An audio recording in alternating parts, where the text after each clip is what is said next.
आता सध्याचे महत्त्वाचे बातमी आणि तुम्ही पाहात ITN मराठी चॅनल। महाराष्ट्र छत्तीसगड सीमेवरील गोंदिया जिल्ह्यातून समोर येते, जिथे सध्या सोशल मीडियावर एक व्हिडिओ मोठ्या प्रमाणात व्हायरल होत असून या व्हिडिओमध्ये काही ट्रक चालक असा दावा करतात की त्यांच्यावर 200 ते 300 रुपयांची चलान वारंवार आकारली जाते। या व्हिडिओमध्ये ट्रक चालक आपली व्यथा मांडतात। जैसे लोकल नंबर है तो 500 लेते हैं,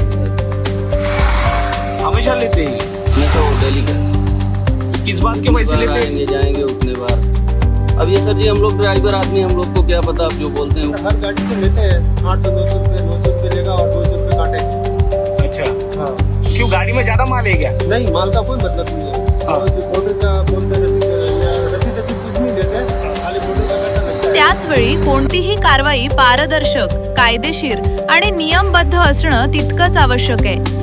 या संपूर्ण प्रकरणावर आता वाहतूक विभाग आणि गोंदिया जिल्हा प्रशासन यांनी अधिकृत माहिती द्यावी।